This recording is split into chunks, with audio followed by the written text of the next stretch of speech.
might want to choose the mountains, or for example near some water if you're going for a lakeside house vibe. Also take into consideration how big you want your house to be. Once your location is nicely picked out, we can start planning the house. Planning a house is pretty straightforward. Try to look for inspiration on Google or different minor building subreddits. Try combining different ideas and come up with something unique. And once you have a design ready in your head, it's time to start building it. But stop right there, don't just rush to building the walls. Let's plan it out a bit, and one way I like to do it is with blocks. Just place them in little sections like this, leaving 3 to 5 blocks in between, depending on how big you want your house to be. This rectangle looks a bit boring though, so let's add another square right here to make the shape a bit more interesting. If you don't like using logs, colored wool is also a great option to mark the outlines of your buildings. You can even use different colors to show the different shapes, and once you finish the shape and size, you can extend the pillars to make a skeleton of the house. This helps you visualize the size of the building way better. And now when that is done, we can start building the walls. But when doing that, don't use a single type of block. This is both. Instead, use different blocks that have a similar tone to them. This adds a lot more texture and character to your house. Something like this, for example. But let's make it look even better. Another method to do that is to insert them by one block.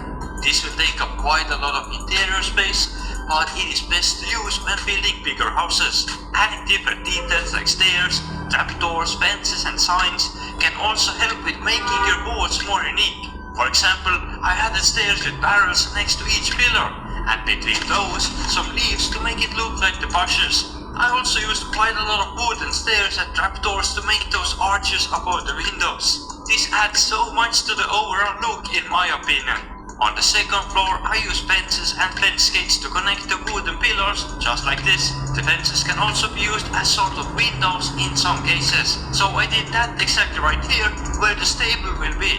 And as you can see, it fits pretty well. Adding small details, such as flower pots and lanterns, can also bring more life to your build. You might also see that there are some random holes in the walls, and those are not an accident. That's where the windows should be.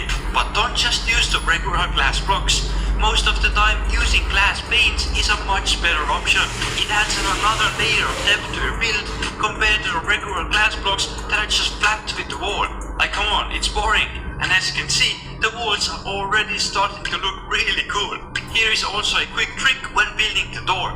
As you can see, there's a pretty big opening for a door. But let's use some spruce trapdoors and place them around like this. And in the middle goes the door itself. Looks pretty cool, right? But we are also missing something else. So, the next step we are going to talk about is the roof. There are many different ways you can make a roof, but please don't use the most common way of just building with stairs. Instead, there are many ways you can change the look of the roof. And the first one is by using a bit more unusual and unique shapes and curves. For example, instead of using only stairs, use some blocks and slabs to make the roof more curvy. And once you have the roof shape done, let's start filling it in with blocks. But stop! As I said before, don't just use one type of block.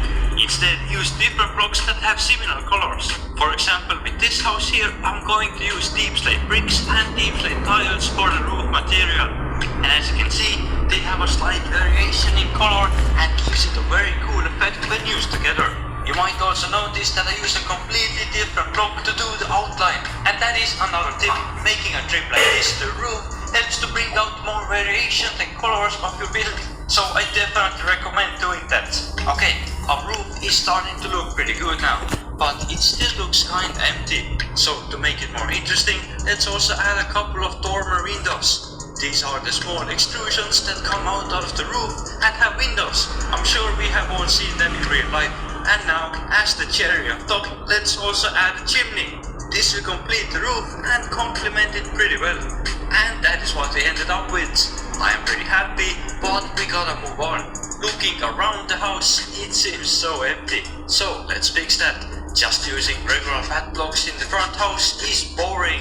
So let's change it up a bit and use stone and the side deck gravel to make the path leading to the front door. You can even add pressure plates and buttons stacked as little rocks and tiles on the road. And to change it up even more, let's do a road to the stable with back blocks and coarse dirt like this. Since we are already here, let's also add some additional decorations to the stable. Something like this, for example.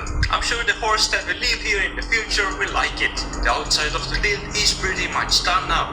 But we gotta work on the interior. And no, an interior is not just a bed and a couple of chests randomly placed. Let's put some actual thought into it. And when doing that, we pretty much had two options. We either can design the room to be open planned and wide, or closed off walls. So which either one you want to do is up to you. But we have two floors, so I can show you both ways. The bottom floor is going to be open planned. And when starting with the flooring, there are many ways you can do it. This time I'm gonna keep it simple.